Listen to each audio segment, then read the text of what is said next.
ठोसों में त्रिविमीय निबिड़ संकुलन। द्विविमीय निबिड़ संकुलन से प्राप्त द्विविमीय परत संरचनाओं को जब एक के ऊपर एक व्यवस्थित रखा जाता है तो कौन सी संरचना प्राप्त होती है? त्रिविमीय निबिड़ संरचना प्राप्त होती है।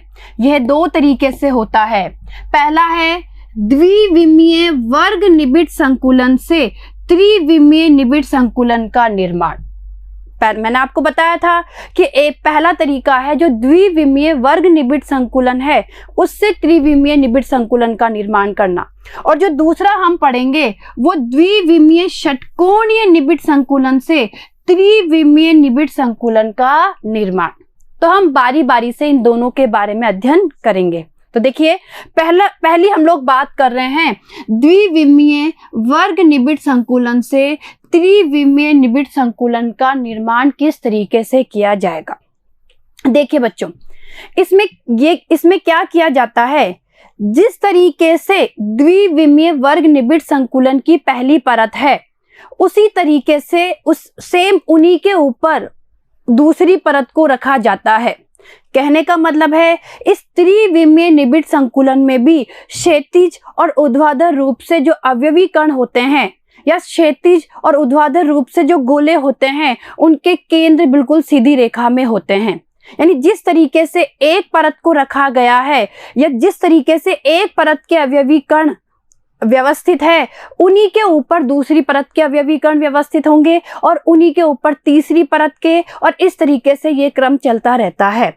तो ध्यान दीजिएगा, इस प्रकार के संकुलन को प्राप्त करने के लिए दूसरी परत को पहली परत के ऊपर इस प्रकार रखा जाता है कि दूसरी परत के गोले पहली परत के गोलों के क्या रहे, ठीक ऊपर। ये मैंने भी आपको बताया था कि जिस तरीके से पहली परत है उन्हीं के गोलों के ऊपर दूसरी परत के गोले व्यवस्थित होते हैं।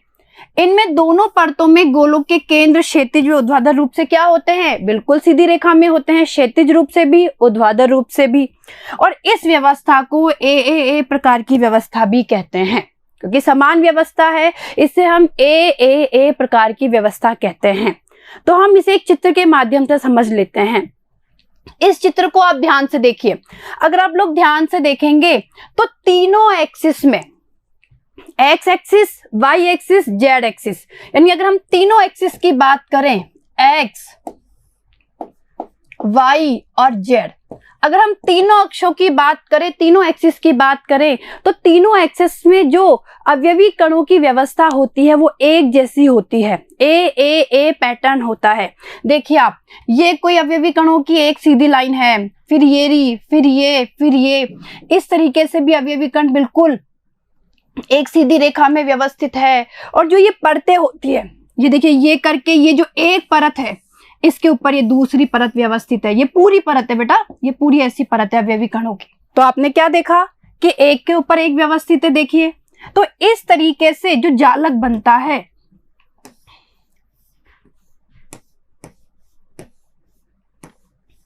इस तरीके से जो जालक बनता है उसे सामान्य घनीय जालक कहते हैं। और ये जो एकक कोष्टिका होती है वो सरल एकक कोष्टिका होती है। ध्यान दीजिएगा, ये जो एकक कोष्टिका है ये कैसी एकक कोष्टिका है, सरल एकक कोष्टिका है, जिसमें अवयवी कण केवल कोणों पे उपस्थित है। मैंने आपको समझाया हुआ है कि सरल एकक कोष्टिका क्या होती है, देखिएगा, जिसमें अवयवी कण कहाँ हो, केवल एकक कोष्टिका के कोणों पर। तो इस व्यवस्था को आप ध्यान से देखेंगे तो ये देखिए, अवयवी कण केवल कोणों पर है, यानी इसमें जो जालक होता है वो सामान्य घनीय जालक होता है, और जो एकक कोष्टिका होती है वो आद्य या सरल एकक कोष्टिका होती है। चलिए अब हम बढ़ते हैं दूसरे की तरफ। द्विविमीय षटकोणीय निबिड़ संकुलन से त्रिविमीय निबिड़ संकुलन का निर्माण। देखिए बच्चों, हमारे पास जो द्विविमीय षटकोणीय परत है उससे हम किस तरीके से त्रिविमीय निबिड़ संकुलन का निर्माण करेंगे। ध्यान दीजिएगा, द्विविमीय षटकोणीय निबिड़ संकुलन से त्रिविमीय निबिड़ संकुलित संरचना बनाने के लिए जो ये परतें होती है इन्हें एक दूसरे पर निम्न प्रकार रखा जाता है, निम्न तरीके से रखा जाता है। पहला प्रकार देखिए क्या है, दूसरी परत को पहली परत पर इस प्रकार रखा जाता है कि दूसरी परत के जो गोले हैं वो पहली परत के गोलों से बने गर्त में आ जाए। देखिए समझेगा, मान लीजिए ये कोई पहली परत है,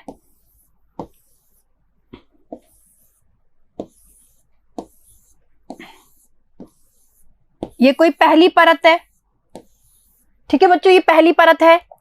अब इस पहली परत के ऊपर हम दूसरी परत को रख रहे हैं, तो दूसरी परत को इस प्रकार रखा जाता है कि जो दूसरी परत के गोले हैं वो पहली परत के गोलों के द्वारा निर्मित गर्त के ऊपर आ जाए। तो देखिए ये गर्त बन रहे हैं, ये देखिए गर्त, तो इनके ऊपर आ गया, एक इसके ऊपर आ गया, ध्यान दीजिएगा बेटा, आ गया, फिर एक इसके ऊपर आ गया, फिर एक इसके ऊपर आ गया, फिर एक इसके ऊपर आ गया। तो देखिए ये इस तरीके की व्यवस्था होती है। देखिए आपने इस तरीके की व्यवस्था होती है, यानी ये जो मैंने येलो बनाए हैं, जो येलो कलर के गोले बनाए हैं, ये पहली परत है, और जो मैंने ये ब्लैक कलर के गोले बनाए हैं ये सेकंड परत है। तो आपने क्या देखा, सेकंड परत को प्रथम परत के बने हुए गर्त के जस्ट कहां रखा गया है, उनके ऊपर रखा गया है।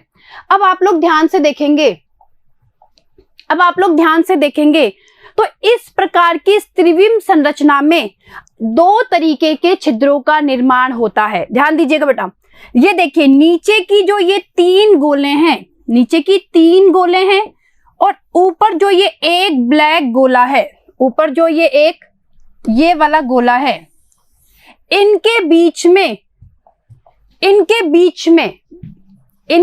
में जो ये रिक्त स्थान है, ये एक तो इस प्रकार का हम लोगों को रिक्तिका मिलेगी। देखिए ये रिक्तिका एक येरी, एक रिक्तिका येरी, एक रिक्तिका येरी, एक रिक्तिका येरी, एक तो हमें इस प्रकार का स्पेस या इस प्रकार की रिक्तिका मिलेगी। और एक प्रकार की रिक्तिका आप देखेंगे कि ये नीचे के जो तीन गोले हैं, नीचे के जो तीन गोले हैं और जो ऊपर के तीन गोले हैं, इनके यहाँ बीच में एक ये हमें इस प्रकार की रिक्तिका मिलेगी। यानी इस प्रकार की त्रिविमीय संरचना में हमें दो प्रकार की रिक्तिकाएं मिलती है, जिन्हें हम वॉइड भी कहते हैं। ध्यान दीजिएगा, तो इस प्रकार की रिक्तिकाएं, इन्हें कहा जाता है टेट्राहेड्रल रिक्तिका, जिन्हें टी से दर्शाते हैं, या हिंदी में कहते हैं चतुष्फलकीय रिक्तिका, चतुष्फलकीय रिक्तिका। और इस तरीके से जो ये वाली जो रिक्तिका बनी है, जिसमें नीचे के तीन गोले और उसके ऊपर के तीन गोले, यानी ये जो रिक्तिका बनी है जिसे ओ से डिनोट किया है मैंने, इन्हें कहा जाता है अष्टफलकीय रिक्तिका, इन्हें कहा जाता है अष्टफलकीय रिक्तिका। तो देखिए इन रिक्तिकाओं के बारे में हम आगे से और विस्तार से अध्ययन करेंगे कि ये चतुष्फलकीय रिक्तिका क्या होती है और अष्टफलकीय रिक्तिका क्या होती है। एक बार आपको बस ये पता होना चाहिए कि किस तरीके से षटकोणीय द्विविमीय निबिड़ संकुलन से हम त्रिविमीय निबिड़ संकुलन का निर्माण करेंगे। तो पहला तरीका आपको समझ में आया होगा। दूसरे तरीके की तरफ बढ़ते हैं। देखिए ये आपको चित्र है, जो भी हमने जो पिछला मैंने आपको जो चित्र बना के बताया उसका देखिए, ये जो आपको बहुत लाइट शेडेड जो ये गोले दिख रहे हैं, ये जो नीचे हल्के गोले दिखे हैं, ये पहली लेयर है, ये प्रथम लेयर है। और इन प्रथम लेयर के द्वारा बने हुए गर्त पे सेकंड, इन्होंने सेकंड उनको रखा है, सेकंड गोलों को रखा है। तो देखिए जो टी से डिनोट किया गया है, जिसमें आप देखिए ये जो रिक्तिका बन रही है, इस टाइप की रिक्तिका बन रही है बेटा, देखिए इस तरीके की रिक्तिका बन रही है कुछ, इसे कहा जाता है चतुष्फलकीय रिक्तिका।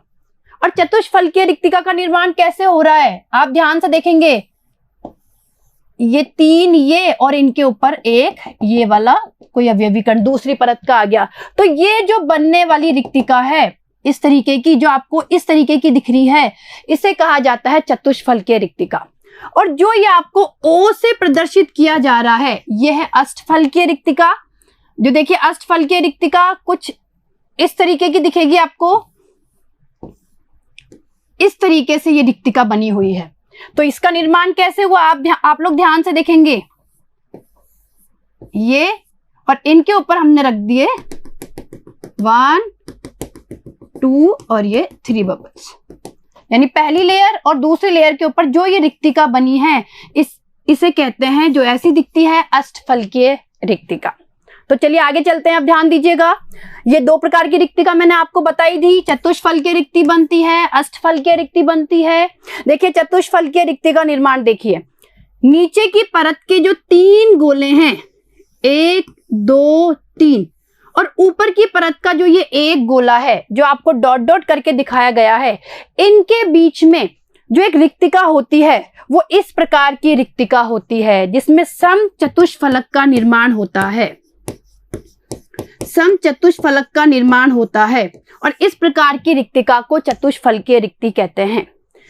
अब बात की जाए अष्टफलकीय रिक्तिका की, तो देखिए नीचे वाली जो परत है उसके 3 गोले और ऊपर वाली परत के जो आपको डैश डैश करके दिखाए हुए हैं ये 3 गोले, यानी कुल कितने गोलों से घिरी हुई, 6 गोलों से घिरी हुई जो रिक्तिका होती है उसे अष्टफलकीय रिक्तिका कहते हैं। और ये कुछ इस तरीके से दिखती है और एक अष्टफलक का निर्माण होता है।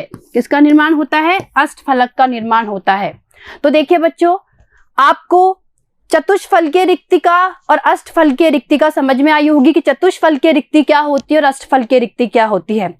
अब हमारे उसी सीक्वेंस को हम रेगुलर रखते हैं। हम लोग पढ़ रहे थे किस तरीके से षटकोणीय द्विविमीय निबिड़ संकुलन से त्रिविमीय निबिड़ संकुलन का निर्माण होता है। तो देखिएगा, अब हमने पहली परत के ऊपर दूसरी परत तो रख दी, क्लियर है भाई। जो षटकोणीय निबिड़ संकुलन की हम लोगों ने बात की, तो हम लोगों ने जो पहली परत थी, पहली परत के ऊपर दूसरी परत तो हमने इस तरीके से रखी कि पहली परत के बने हुए गर्त में दूसरी परत के जो गोले हैं या अवयवी कण आ गए, क्लियर है। अब इसके ऊपर हमें रखना है तीसरी परत को। भाई तीसरी परत को हम किस तरीके से व्यवस्थित करेंगे? तो देखिए, तीसरी परत को रखने के 2 तरीके होते हैं। जो तीसरी परत है उसको रखने के 2 तरीके होते हैं। एक तरीका ये होता है कि जो तीसरी परत के जो गोले हैं वो दूसरी परत के अवयवी कणों के द्वारा या दूसरी परत के गोलों के द्वारा बने हुए चतुष्फलकीय छिद्रों के ऊपर आ जाए, क्लियर है। एक तो इस तरीके से हम तीसरी परत को रख सकते हैं, और दूसरा तरीका ये है कि जो तीसरी परत के गोले हैं उन्हें दूसरी परत के गोलों के द्वारा निर्मित अष्टफलकीय छिद्रों के ऊपर रख दिया जाए। तो इस तरीके से तीसरी परत को रखने के हमारे पास 2 तरीके हैं। तो देखिएगा, तीसरी परत को दूसरी परत पर 2 तरीके से रखा जाता है, क्लियर है। देखिए, दूसरी परत के चतुष्फलकीय रिक्तियों के ठीक ऊपर तीसरी परत के गोलों को रखना। जो भी मैंने आपको बताया था कि तीसरी परत के गोलों को इस तरीके से रखा जाता है कि जो दूसरी परत के चतुष्फलकीय छिद्र है वो आच्छादित हो जाए, उनके ऊपर आ जाए, क्लियर है। तो इससे क्या होगा? इससे देखिए, तीसरी परत पहली परत के समान बन जाती है। कहने का मतलब है कि जो पहली परत की जो व्यवस्था है, अवयवी कणों की व्यवस्था है या पहली परत के गोलों की जो व्यवस्था है, वही व्यवस्था तीसरी परत के गोलों की भी होगी, क्लियर है। अब आगे देखिए, तो जो इससे पैटर्न बनता है A B A B A B pattern बनता है। कहने का मतलब है पहली परत, तीसरी परत, पांचवी परत ये समान तरीके से व्यवस्थित होती है। तो इससे क्या होगा? पहली, तीसरी, पांचवी परत के जो अवयवी कण हैं या बात की जाए गोले हैं, वो क्षैतिज रूप से और ऊर्ध्वाधर रूप से एक ही रेखा में होते हैं। तो कैसा पैटर्न मिला हमें? ए बी पैटर्न मिला, और इसे षटकोणीय निबिड़ संकुलन भी कहा जाता है। देखिए बच्चों, इसे क्या कहा जाता है? षटकोणीय निबिड़ संकुलन भी कहा जाता है, क्लियर है। तो एक तो ये तरीका हो गया, यानी इस तरीके से हम लोग तीसरी परत को रख सकते हैं। दूसरा तरीका क्या है?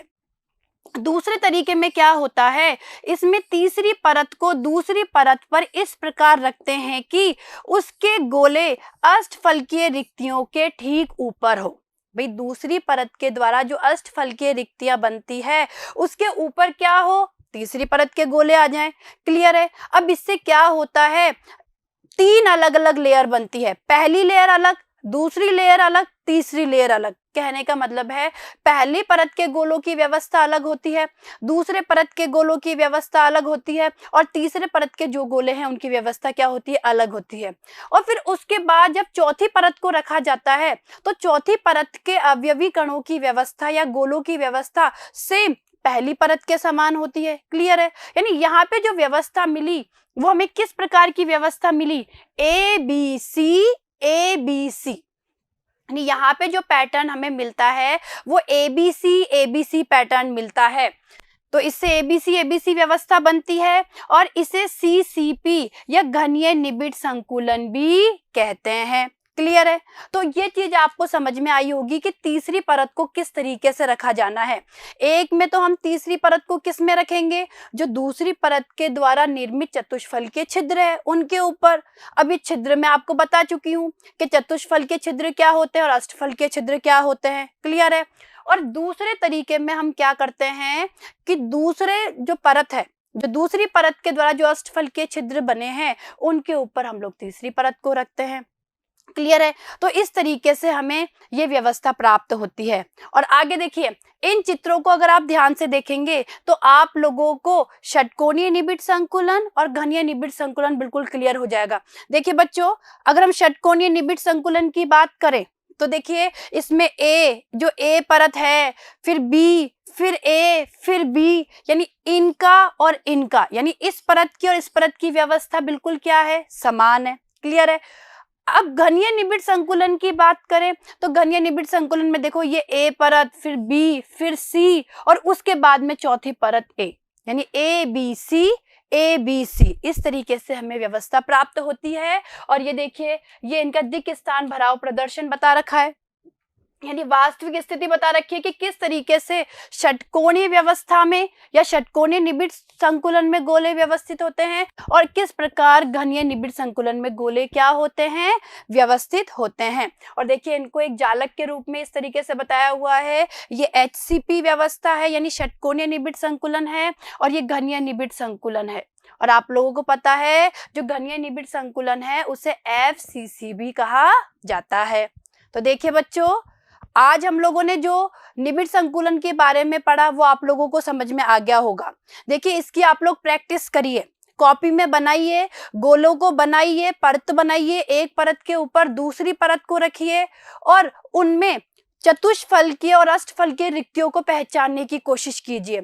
जितना ज्यादा आप इनको ड्रॉ करेंगे, जितना ज्यादा आप इनको बनाएंगे, इन परतों को बनाएंगे, इन व्यवस्था को बनाएंगे, आपको ये और अच्छे से समझ में आएगी। क्लियर है? तो अब देखिए बच्चों, ये टॉपिक हमारा कंप्लीट हो चुका है और इसके आगे के जो टॉपिक्स है उनके बारे में हम हमारे नेक्स्ट वीडियो में चर्चा करेंगे। धन्यवाद।